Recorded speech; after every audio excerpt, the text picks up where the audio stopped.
guys, welcome to my video. This week I thought I would let you know why I got into PC gaming and why, if you're not into PC gaming, then you really should consider it. Now, I came up with a list of 8 reasons why this is. Last year, about December time, I didn't really know much about computers at all. I had an Xbox and I had a PlayStation 3, but I didn't have a PC. I had iMac from 2006 and I really didn't play many games on it. But then I got thinking, I saw a couple of friends' computers and it kind of inspired me to get into it myself. Now, why should you get into it? Well, there are several reasons for this. The first one is cost. Now, you might be thinking PC gaming is really expensive, and in some ways you'd be right. If you go out and buy a new PC with all the accessories and you want to play games on it, then to get a good one you're looking at around £800 and up. But it's not as expensive as you think. Firstly, it's a computer, so if you already have a computer, that might be fine. Or you could just put a graphics card in a computer that you've got at the moment, providing you've got a good enough processor, and then for an extra £100 you could play top-end games on a PC and they would run better than they do on your console. Now, it's the games themselves that are really cheap. Now, whenever you pre-order a game on your console, in England it will cost you £39.99. Sometimes you can get it a bit cheaper depending on the game, but normally it's £39.99. If you pre-order a game on Steam, then normally it's going to cost you around £30. Or, at the moment, on Steam, you can get Tomb Raider for £26.99. Now £26.99, that's what, £13 cheaper? And that's just on one game. If you had, say, 6 games a year that you pre-ordered, then you could save a lot of money. And it's not just pre-ordering games either. If you look at my library, you'll see that I've got about 100 games here. Now these are all collected in a year. As I said, a year ago I didn't have a PC to game on. Now, I have not spent more than £30 on any of these games. In fact, the most expensive game I bought, I think, was actually Mass Effect 3, and that was through Origin, and that was £34.99.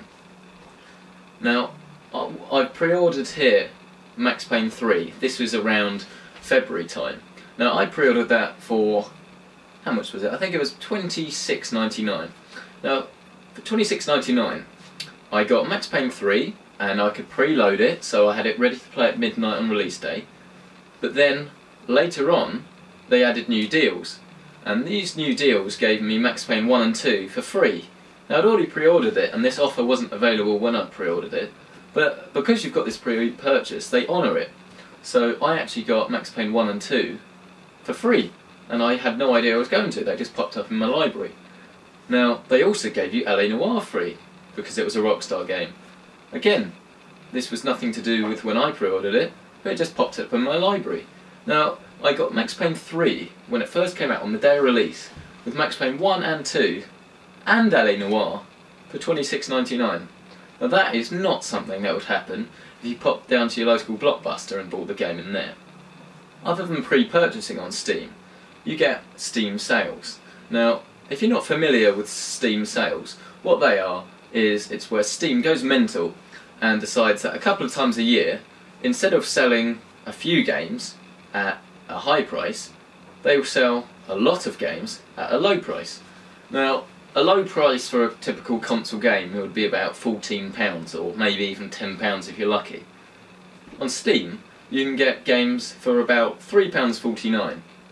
Now, this isn't some indie games. £3.49 are games like Tomb Raider Anniversary, for example, is the last one I bought for £3.49. But I've also got things like Rage was £3.49, and what else? Crisis was £3.49. Hey, it may have even been cheaper than that. But if you are after indie games, and if you look in the store today, we have Velvet Assassin. Now, I've never heard of this, and it's probably not one I'd buy. But it costs £1.25 today. If I don't have many games or want something new to play, then I'm more than likely to check that out for a mere £1.25. In dollars, that's going to be about $2. You get midweek sales and you also get weekend sales. Now this is this midweek, and I've got Iron Front Liberation, £6.79, and then there's Street Fighter Cross Tekken, 75% off this week. This Street Fighter Cross Tekken, 75% off this weekend, and that's down to £7.49. Now this game came out in about March time on the PC, and it's normally £30. So maybe you will spend a bit more getting a nice PC, but you're going to soon make it up buying the cheap games. Now the reason most people have heard about PC gaming is because the graphics are a lot better. Now that's a lot true. Here is one of the best graphical games you can see. Well, it's not actually a game. This is called a New Dawn. Now this is Nvidia, who are a graphics company and make the graphics cards. It's their tech demo, so it's showing what graphics can look like. Now these, to be fair, are probably the best graphics I've ever seen. Now there's so much detail in this scene here, and although it is a tech demo, a lot of games do look like this. For example, Crysis 2 looks fantastic, even Far Cry 3 looks bloody fantastic. And Crysis 3, which is coming out in March, is set to be the best looking PC game of all time. Of course we have to wait and see if that's true, but it's quite likely. Now, to get good graphics you might think, well, I need GTX 680 for that, that's going to cost me £400.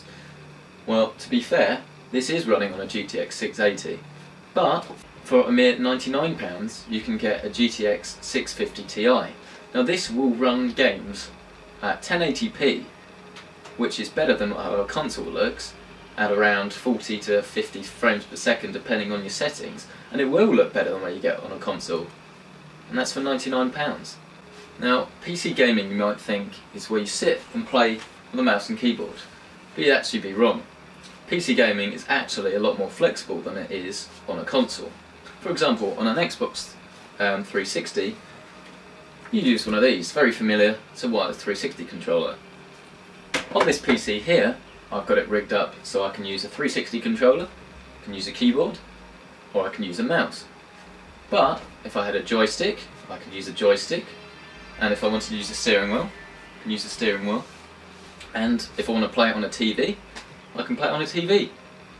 More flexible than it actually is on a console. Now, you might not have realised that, but if you actually come to think of it, you could put a PC near a television and then just use that as your games console, and then you could use Steam Big Picture, as I showed in my last video, and then you could have a better than console experience through your PC. And it's not just controllers that you can customise. For example, I'm running here off a 120Hz monitor. Now, that's just one monitor, and it's fairly similar to playing on a TV. But what if I wanted to spend a bit more? What if I wanted to differentiate myself from a console experience? Then I could get this monitor and add one there and another one there and have surround gaming. Now that's something consoles can't do, and it will cost you a lot of money. But if you've got the real interest and the money to back it up, then it's going to be worth doing. Now, you might be thinking, okay, you can play games on PC, okay, they can look better, and okay, you can tailor-make your experience to how much money you want to spend. But at the end of the day, I can't play Halo on a PC, and you'd be right. You can't play Infamous on a PC, you'd be right. But it's not just exclusive games that are exclusive to the PC. If you think about it, it's actually an exclusive genre. Now, free-to-play is massive on PC, absolutely massive. There are a load of games like PlanetSide 2, there's Smite, and there's now Star Wars The Old Republic, and all of these games are PC exclusive. Now, PS3, as far as I know, there does have one. It has, what is it, Marvel Universe Online, something, I can't remember, so don't hold me to that, something like that. And that's one game, but you have such a choice on here, and free-to-play is massive on PC. Now, there's also real-time strategy games and strategy games in general. Now, yes, you can get a Civilization game on the 360, but at the end of the day, you need a mouse.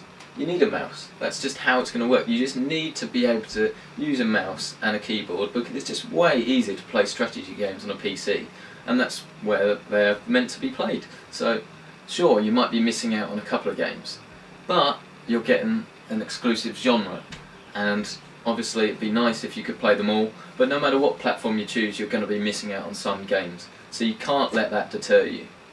Now, the graphics are better on PC. If you've got the grunt, which most people will have, especially if you're buying a new graphic card, then the graphics will be better. But it's not just the graphics. Now, if you're playing on a PC, you can customise the graphics to get a higher frame rate. Now, a higher frame rate is absolutely massively important. In some ways, a higher frame rate is more important than how good the game looks itself. It's the reason why Call of Duty feels different to Battlefield 3, because most games on a console are locked at 30 frames per second. Now, unfortunately, there is the side effect of once you've had a PC, and once you've played games at a higher frame rate, then you can't really go back very easily. Now, 99% of games on a PC are not capped at 30 frames per second, and you can have them all you want. Now, this is a 120Hz monitor, so you can play games at 4 times the frame rate than you would normally on a TV. So that means Call of Duty, 120Hz. Or what's called a MOBA game, which is a game where you have, a MOBA game. You can play at 120Hz and it feels a lot smoother. There's no kind of sort of judder. Here I don't know how much I'm getting, but I'm getting about 50 frames per second at the moment. And the games just look a lot better. And if you go to see The Hobbit this weekend or next weekend, and you might sit in 48 frames per second. Now, this is twice the frame rate of normal films, and you'll be able to see what difference frame rate can make. A nice feature that I've found with PC gaming isn't actually something that you really think about until you discover it. Now, a lot of you out there might have played Call of Duty in your time. Now, you might have played Call of Duty Search and Destroy. Search and Destroy, you run around, you shoot people, play it a bit cautiously, but when you die, you've got to wait 40 seconds until you can play again. And on a PC, you can multitask. If you're on a console, you just got to sit back and wait. But if you're on a PC, all tab out.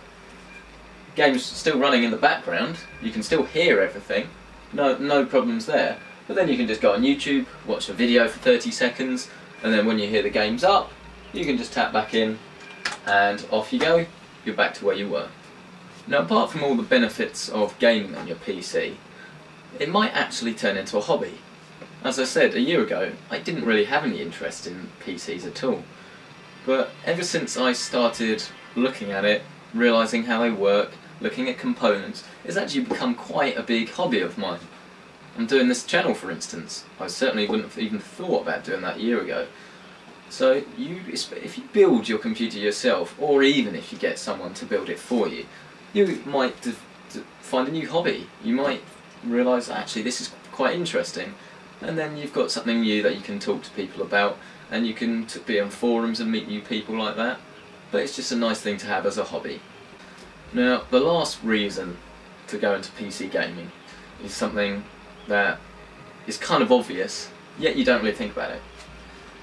Now, this is a gaming computer. This is built for gaming, and I play games on it. But it's a bloody good computer. Forget the games. I mean, I do my video editing on here. It's really, really quick to boot up. So if I just want to go on Facebook, I think it's 28 seconds to boot up, which maybe not even that. And then whizzing around is so much easier. I mean, I used a friend's laptop the other day. That cost about £750, and the difference between theirs and mine, sure, it's price difference and it's a laptop, but it's just so much nicer to have a really quick computer that I can do photo editing on, movie editing, gaming, and then just general multitasking. It's just so nice to have a really nice, up-to-date, quick computer that you can do everything on. So, that's 8 reasons to actually get a computer that you can play games. Now, maybe I haven't convinced you, maybe it's going to take a bit more convincing than that, but the point really of the PC is it's so flexible, and what you put in, it will give back. Yes, it is a bit more complicated.